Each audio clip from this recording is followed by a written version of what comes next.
Alfa Romeo makes exquisite cars. How good are their perfumes? Let's talk about that.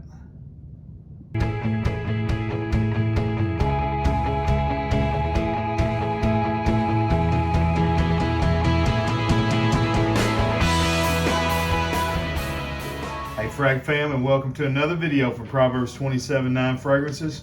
John here, and today, as we already said, we're going to be looking at a new fragrance from the house of Alfa Romeo, and it's Alfa Romeo Black. If you would, go ahead and hit that subscribe button. Make sure the notification bell is smashed. That way you're notified every time we upload that sweet smelling fragrance related content. All right, so Alfa Romeo is a luxury car designer, obviously, company. And they are the latest entrant into the fragrance game. As far as I can tell, I couldn't find any previous Alfa Romeo fragrances, unless they made some a long time ago. They come out with 3 fragrances in 2021. They've all just now hit discounters recently, so we're just now learning about these in the FragCom. And so when I looked at, they released a black, a blue, and a red. And so looking at the note breakdown and everything, the blue, of course, seemed to be a blue fragrance. The red seemed to be, I can't really remember, but it seemed like it might have been more of a sweeter, ambery, fruitier fragrance, something like that. And the black seemed to be more dark, resinous, masculine, old school. So I went with it to be kind of my blind buy, to just check out the line, see what they're like. So let's do it. We'll go ahead and get this the cellophane off here, and we'll show you the presentation that Alfa Romeo is using.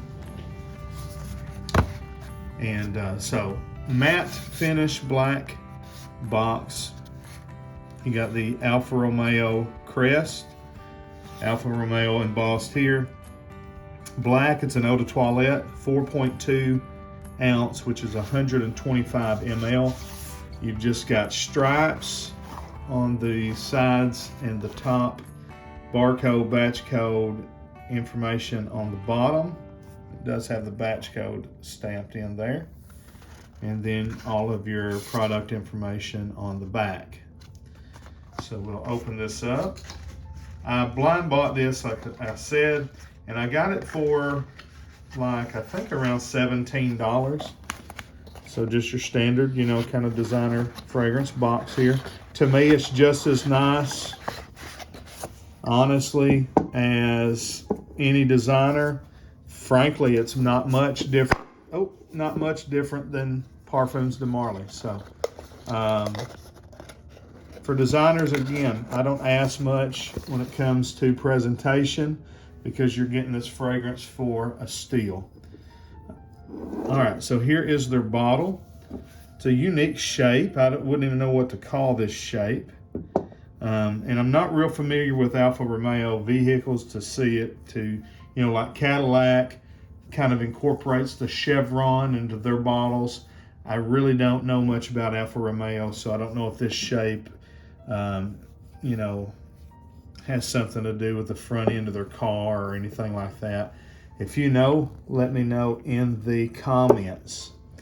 All right, so cheap plastic cap here, not much weight to it, but it did fit very snug, and I mean, there's no chance of that slipping off, so that's okay. Not expecting a great atomizer here, but we'll see what it is.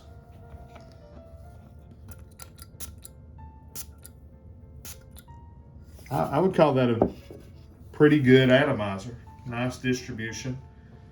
And again, this is a less than $20 fragrance from the discounters. All right, I'm gonna let that alcohol dissipate for just a minute. I'll tell you the Fragrantica marketing stuff here. It says that Alfa Romeo Perfumes is a fragrance for men. Black by Alfa Romeo. New fragrance launched in 2021. The nose behind this fragrance is Cristiano Canali. Looks like he's a pretty new perfumer. I think in doing his research, 2015 was his first release. He's with Cristiano Canali Perfumes as his company, but he, perfumes for different folks. From what I could tell, mainly indie and niche houses. This is his first designer release. His most famous release was Bees by the House Zoologist. So that was the only one I really recognized.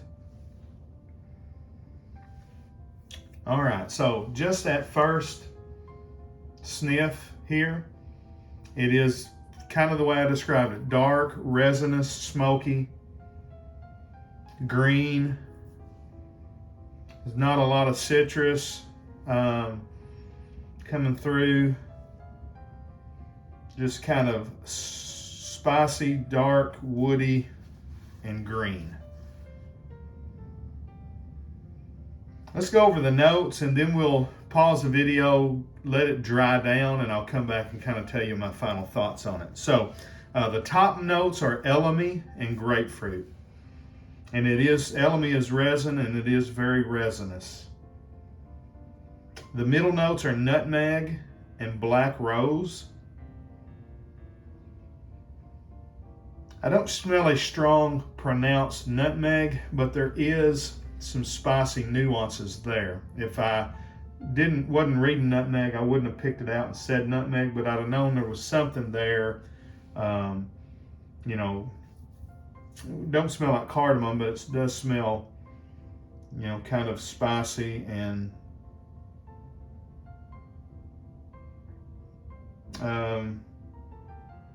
there was another spice that was coming to my mind, but I can't think of it at the moment. All right, but it's nutmeg is what's listed. Dark woody notes are the base, and Alcantara accord, which is a synthetic. It's a synthetic, accord that is supposed to smell like mixtures of naturals and synthetics, and it says weird, which I thought was a weird way to describe it. It has a car dash in the description of that accord, so I guess it's supposed to smell like the interior of a car.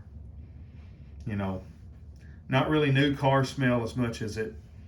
And it really, I think that it's a pretty strong note here because it kind of smells like a blend of leather and plastic. Best way to describe it to me. Okay, so I'm just going to pause it here, let it dry down, and come back and give you my final thoughts. All right, we're back. It's been about an hour and a half. And it's dried down. It's not changed a whole lot.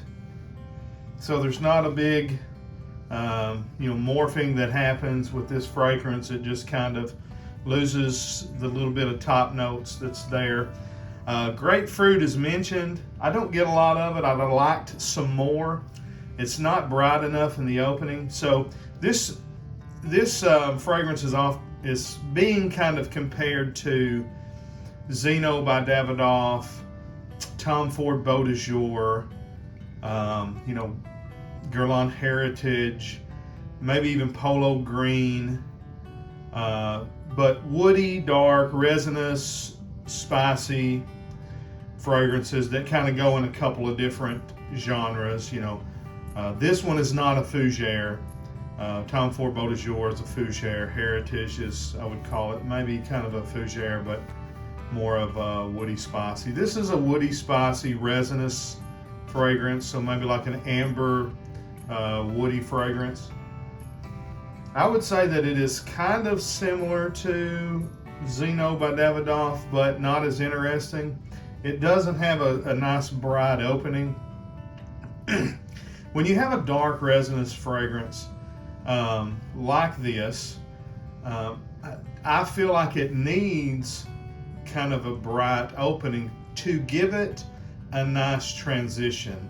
If there had been that grapefruit had been amplified, then it would have had kind of a nice transition into the dry down.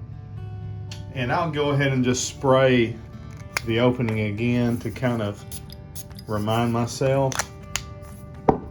But it's not near as bright as Zeno. So, and definitely not near as bright as Beau de Jour or Heritage or anything like that. The grapefruit is there. It just doesn't pop as much as I would like to see it in this fragrance. That's a taste thing. And there's definitely some grapefruit, a little bit of a juicy grapefruit. Maybe if they would have put something along with it to kind of brighten it up even more, instead of just elemi and grapefruit. Maybe some bergamot or something like that. But it is there, but it leaves quickly. It leaves very quickly, even more quickly than most citruses and most fragrances. And that's probably because they're probably using very inexpensive aroma chemicals. What I'll say about it is it smells fine. It is okay for what it is. You could tell it's not an expensive made fragrance, and it's not. Okay, it's made by a very expensive car company, but it's made on a very low budget. It's kind of it's got kind of a synthetic-y, lower quality vibe to it. But having said that, for $20 or less, it could be a nice addition to your fragrance collection if you don't like Zeno. It's not as complex as Zeno by Davidoff. It's not got near as much going on in it. It only lists 6 notes, and I would say it smells like it has about 6 notes. A lot of times we're doing these reviews and we're saying, oh, you can really smell all these other things that's not listed.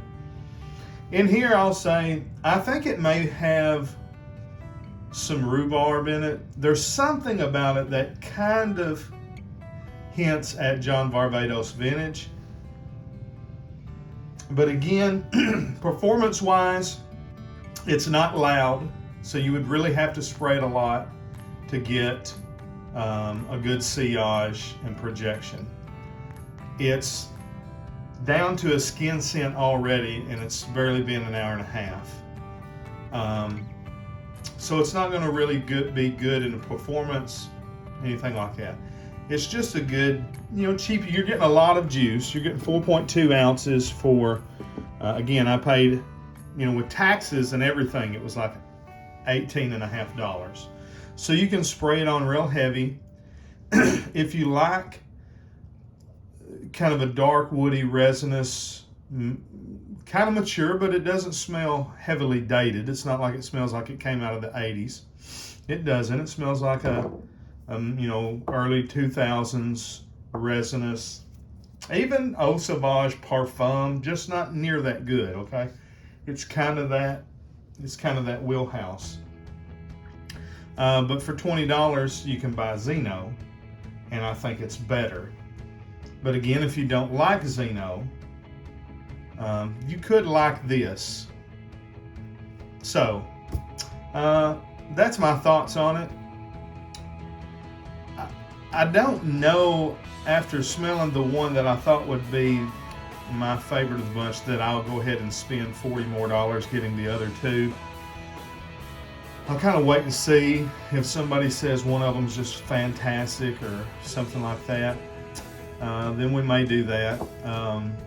But Alfa Romeo Black, it's just I'm going to call it a below average fragrance. I'd say it's about maybe a 2 out of 5 star, 1.5 even. I didn't even go through the trouble of figuring out star ratings on it, but definitely is 5 star for price.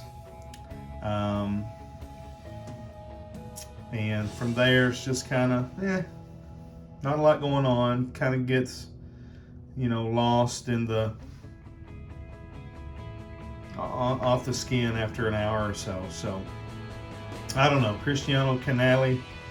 I don't know what he was given to work with here, but kind of a hit and swing and miss for me on this. Okay, that's my thoughts on Alfa Romeo Black. If you have it, please let me know where I'm wrong or where I'm right. And make sure you like and you're subscribed to the channel. And until we see you down the road, we say God bless. Frag on, Frag fam.